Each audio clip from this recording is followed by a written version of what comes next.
KG Bilin Vlogs, a Filipino reactor based here in Kingdom of Saudi Arabia, and welcome back to my channel. Agad-agad gawa natin ito ng reaction video, ang Teen One-on-One, The Clash Teens One-on-One Round 1. Irish versus Hana, if I'm not, yes, Irish versus Hana May. So from Bulacan versus Pangasinan, 14 years old lang pala si Irish and 15 lang si Hana, but that's the youngest one, if I'm not mistaken, is si Martin, no?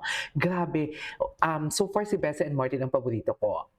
Grabe ang impression na pinakita ng The Clash Teens contestant, winners, or yung sagupaan nila sa first episode. So tingnan natin kung ano ang maibubuga nila sa second episode. So without further ado, let's start this reaction video. Hannah, let the clash begin! Go! Hi Clash Nations! I'm Irish Cruz from Maykawan, Bulacan, and I'm 40 years old. So ako po ay isang council sa school namin. Ay, Kilala po taray. ako bilang singer kasi ako po yung pinaglalaban nila sa mga prisa, mga city meet po. Ako po ay nakuha ng full scholarship. Simula po daycare Alam mo, sana hanggang maganda ang grade 6 kakantahin sa niya. I elementary swear. school ko po ay Sana maganda ang kakantahin niya sa talaga. mama ko po ito naman na kasi po nung bata It's po all siya, about the ano is talaga hilig niya eh. po It's all kumanta. about the Pagka-graduate ko po, gusto ko po maging doktor. yung what do you call this? Yung pinipili nanay ko nilang po kasi na matay po siya. Siya kanta? po yung pinangakuan ko na makikita niyo po ako sa TV. Dalaga na siya. 14 pala, pero grabe dalagan-dalaga na tingnan. Sana Go. po, kahit nasa heaven ka na Can we po, skip this one?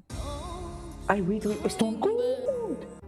sana Stone po, Cold yung kakantahin niya? kahit nasa Hala! heaven ka na mapanood mo Totoo po, ba? I promise. Okay, go! I miss you, Hala! Lola. I love you. Okay, go. Low notes. Ganda. You know what? You know what? I am really amazed sa mga singers. Alam to ng mga GMA singers or All Out Sundays viewers ko talaga from the GMA. Lalo na pag the Divas of the Kingdom, na pag low notes talaga, believe na believe talaga ako.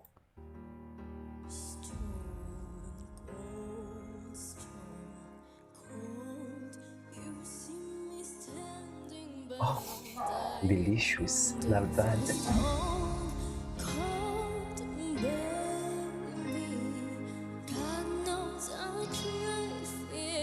The emotion.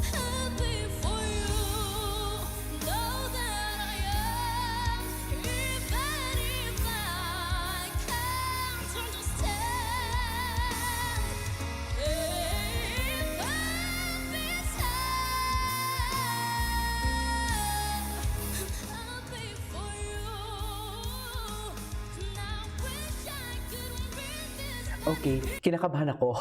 Kasi sa kantang Stone Cold, ito yung what do you call this? Pinaka-crucial, should I say, na once na mag-crack lang ng konti, mahahalata ka talaga. Mahahalata ka talaga. This is one thing that I really love about The Clash, no? Kasi I've been reacting something like almost 4 years na. Pang 4th year ko na ito na ginagawa ng reaction video, ang The Clash. Ayaw ng mga judges, kahit gano'n pa kaganda ang boses mo, ayaw nilang may magkamali ka. Kung ang kalaban mo, kung ikaw pinakamagandang boses at nagkamali ka, talo ka kaagad. Kahit ang kalaban mo is mas maganda pa ang boses mo pero hindi nagkamali, yun yung mananalo. So, alam mo yung hindi mo alam kung ano bang pipiliin mo, kung magpapaka-safe ka ba sa kanta na kakantahin mo or magpapakitang gilas ka. Yun yung maganda dito sa The Clash. Pero wait, balik muna tayo dito. Kasi itong kantang to, very crucial. So kung mag-crack lang yung boses niya dito, wala na.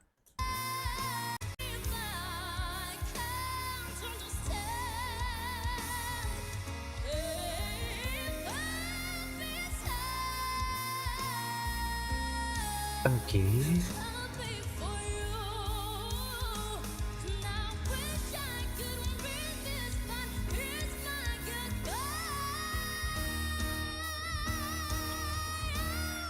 Wow! Sarap!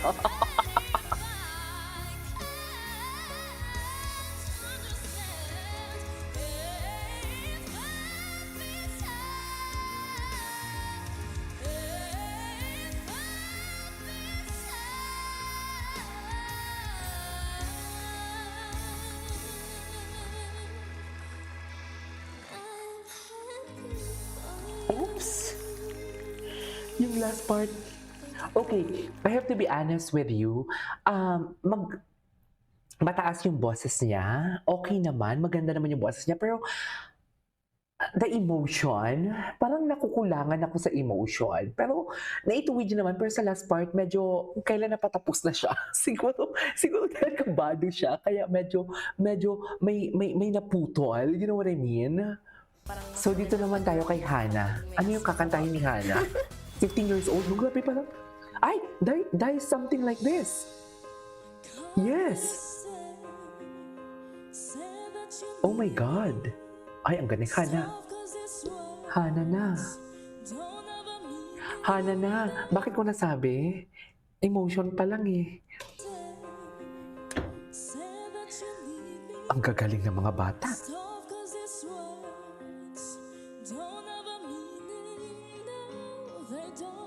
Wow, the texture.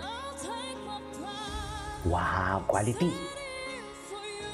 Quality. Nagigets niyo ba ako? Parehas naman mataas yung boses nila, pero yung quality, no? Yung tipong, oo, parehas yung mataas ang boses, pero the quality itself, madidifferentiate mo talaga eh. For me, it's Hana. The texture.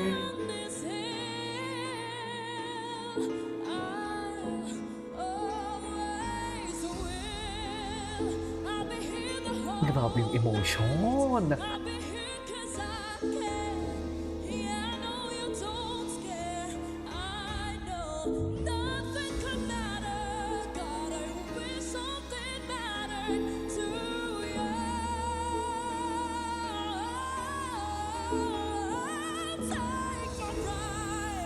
Wow. Wow.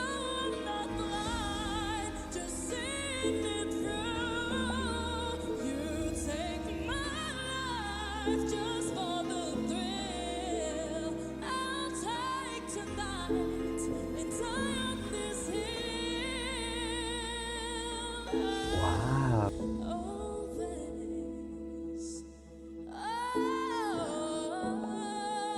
Galing. Galing. Galing, galing, galing. Galing.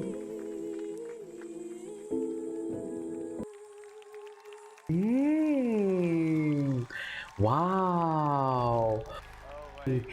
On this part, I'll go kay Hana. Tama ba ako? Oo, kay Hana ako.